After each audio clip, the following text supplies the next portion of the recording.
Shefeed football പിക്കിലേക്ക് ഏവർക്കും സ്വാഗതം. Copa America ഫുട്ബോളിൽ ബ്രസീലിനെ സമനിലയിൽ തളച്ചിരിക്കുന്നു കോസ്റ്ററിക്ക. നമുക്കറിയാം ഡി ഗ്രൂപ്പിലെ മത്സരം ഇന്ന് പുലർച്ചെയായിരുന്നു. ഇരു ടീമുകൾക്കും ഗോളൊന്നും സ്കോർ ചെയ്യാൻ കഴിഞ്ഞിരുന്നില്ല. ബ്രസീൽ നിരയിൽ മുന്നേറ്റ നിരയിൽ റാഫിഞ്ഞ, റോഡ്രിഗോ, വിനീസിയസ് ജൂനിയർ തുടങ്ങിയ താരങ്ങളെല്ലാം ആദ്യ പകുതിയിലുണ്ടായിരുന്നു. ഡിഫൻസിൽ മാർക്കിഞ്ഞോസ്, മിലിറ്റാവോ, ഡാനിയൽ തുടങ്ങിയ താരങ്ങൾ പ്രമുഖ താരങ്ങളടങ്ങിയ ഒരു ടീം തന്നെയായിരുന്നു ബ്രസീൽ ഈ ഒരു മത്സരത്തിൽ ഇറങ്ങിയിരുന്നത്.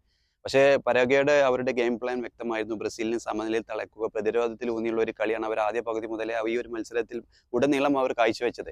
എന്തായാലും അവരുടെ ഗെയിം പ്ലാൻ വ്യക്തമായിരുന്നു. ബ്രസീലിന് നിരവധി അവസരങ്ങൾ ലഭിച്ചിരുന്നു. അതൊന്നും മുതലാക്കാൻ കഴിഞ്ഞിരുന്നില്ല. എന്തായാലും ഡി ഗ്രൂപ്പിൽ ബ്രസീലിന് ഒരു സമനിലയോടുള്ള തുടക്കമാണ്. എന്തായാലും വരും മത്സരങ്ങൾ ഇനി കൊളംബിയയാണ്, അതുപോലെ തന്നെ മറ്റുള്ള ടീമുകൾക്കെതിരെയാണ്.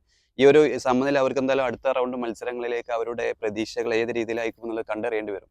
എന്തായാലും കോപ്പ അമേരിക്ക ഫുട്ബോളിൽ കോസ്റ്ററിക്കക്കെതിരെ ബ്രസീലിന് സമനില വാങ്ങേണ്ടി വന്നിരിക്കുന്നു. വരും മത്സരങ്ങളിൽ കൊളംബിയ അതുപോലെ പരാഗ്വെ ടീമുകൾക്കെതിരെയാണ്.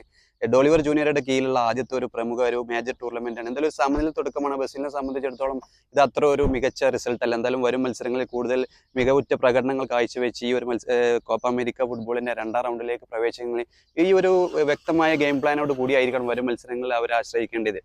എന്തായാലും ആദ്യ മത്സരത്തിൽ ബ്രസീലിന് സമനിലയിൽ തളിച്ചിരിക്കുന്നു കോസ്റ്ററിക്ക. വരും മത്സരങ്ങളിൽ ബ്രസീലിന് കൂടുതൽ കടുപ്പമാവും. കാരണം കൊളംബിയ ഒക്കെ ഉള്ള ഗ്രൂപ്പാണ്.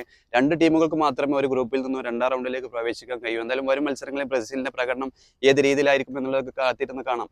എന്നാലും ഈ ഒരു മത്സരത്തിൽ ബ്രസീൽ ഉടനീളം മികച്ച പ്രകടനമായിരുന്നു കാഴ്ചവെച്ചിരുന്നത്. കാരണം അവർക്ക് മുന്നേറ്റ നിരയിൽ കൂടുതൽ പാസിംഗ് ആയാലും പാസ് ആക്യുറസി ആയാലും കൂടുതൽ മികച്ച ബോൾ പൊസിഷൻ ആയാലും ബ്രസീലിന്റെ കയ്യിലുണ്ട്. പക്ഷേ ഡിഫെൻസീവായി കളിച്ച പരാഗ്വെക്കെതിരെ ഗോൾ സ്കോർ ചെയ്യാൻ കഴിഞ്ഞില്ല എന്നതാണ് ബ്രസീലിന്റെ ഈ ഒരു മത്സരത്തിൽ അവരുടെ ഒരു പോരായ്മ എന്ന് പറയുക.